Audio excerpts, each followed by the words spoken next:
welcome to our lesson, a continuation of our previous lesson on quantitative treatment of electrolysis.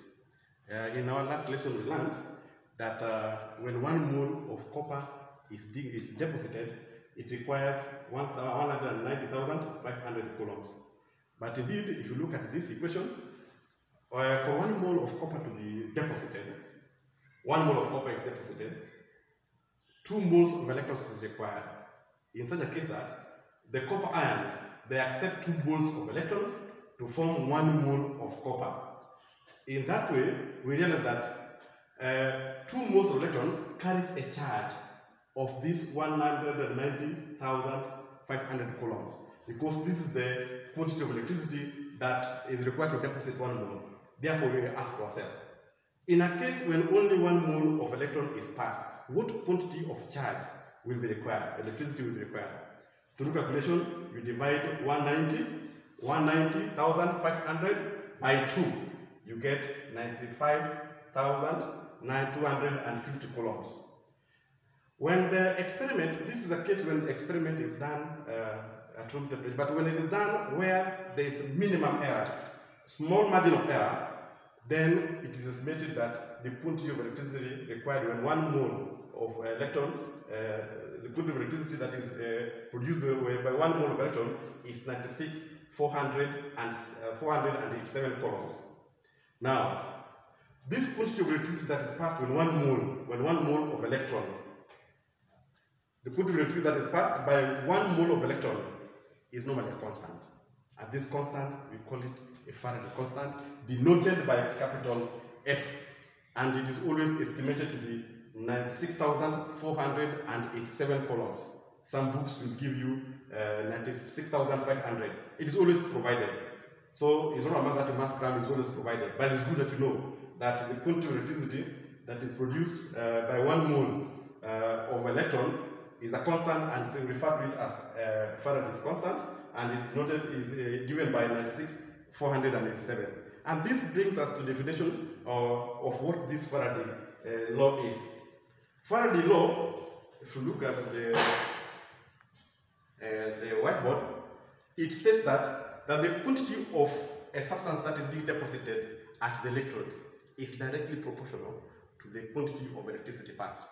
Whatever is being deposited at the electrode is directly proportional.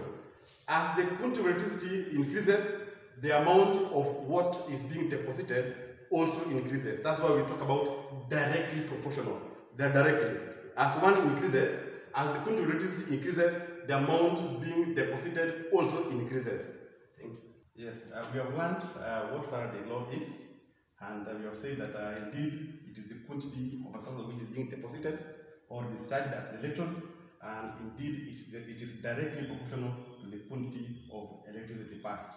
Now we want to look at the examples of how to use the calculations using Faraday's.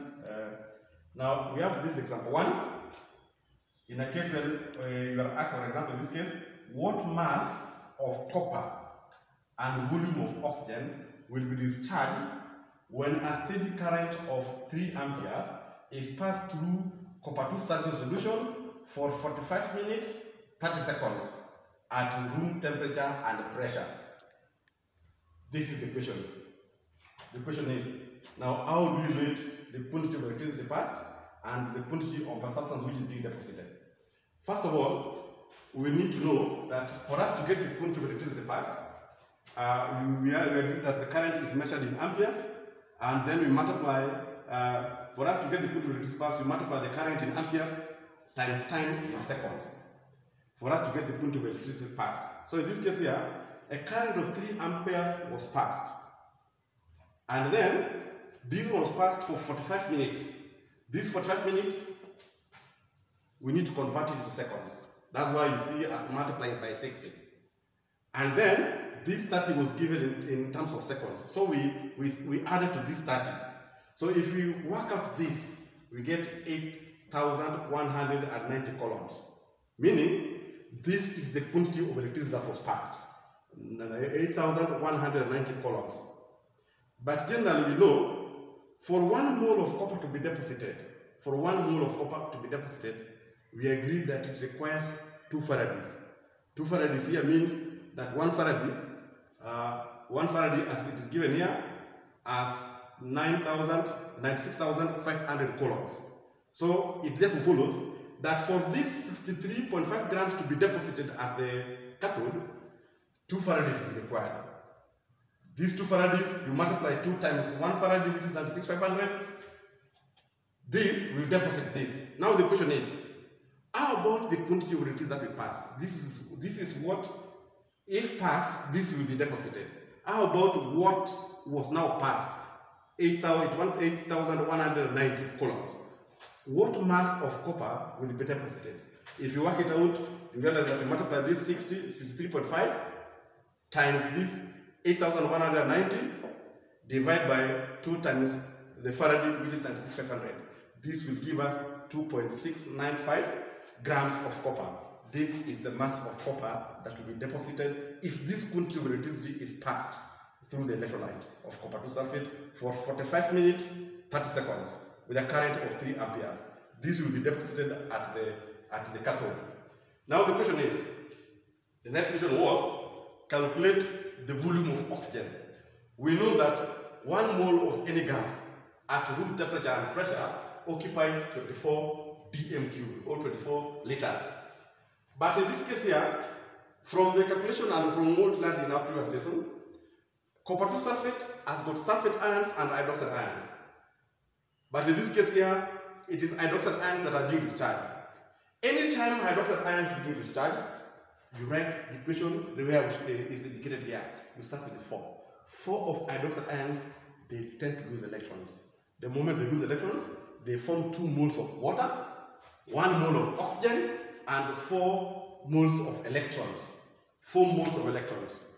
Now, it therefore follows that for 1 mole of oxygen to be deposited, it requires 4 Faradays, because 1 Faraday has a charge of 96,500 coulombs.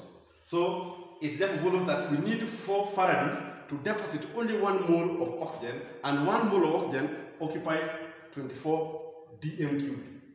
Now, it therefore follows that if you multiply 4 times 96,500, should get us the volume that 1 mole is going to occupy at RTP, which is 24 dm cubed. Now the question is, this is not the quantity of electricity that we had. We only passed 8,180 coulombs. This one here will discharge what volume of oxygen at room temperature and pressure. So if you multiply this 24 times 8,190, you divide by 4 times Faraday, which is 96,500, you get 1.018 dm cubed of oxygen. In other words, this is the volume of oxygen that will be liberated at the anode. From the example that we observed, now we'll be able to get the questions and be able to do them. The first question is, calculate the mass of copper and silver deposited by the same quantity of electricity that will liberate 450 cubic centimeter of oxygen at room temperature and pressure. Molar gas volume at room temperature and pressure is always 24 dm cubed, and the mass of copper, the relative atomic mass of copper is 63.5, silver is 108, and also 1 Faraday is 96,500. That is the first question.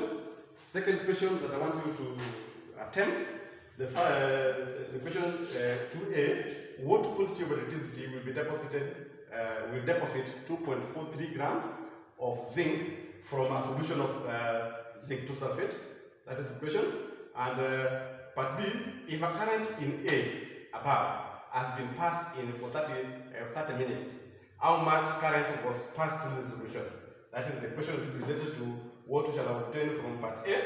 And then part C, what mass of copper would have been deposited if a current in A above was passed through copper 2 sulfate solution at the same period of time, that is for 30 minutes.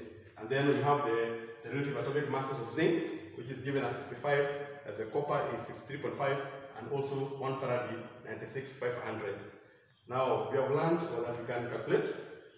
First of all, we need to know, before you do this bit of calculation, for 1 mole of a substance to be deposited, what quantity of electron that is supposed to be passed.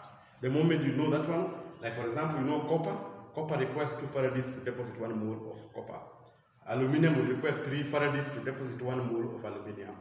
Oxygen will require 4 farads because 4 electrons will be discharged when oxygen is being formed. The moment you know that one, then you have no problems in calculation.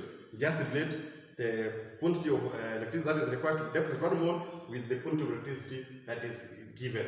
Otherwise, thank you. Let us meet in our next lesson.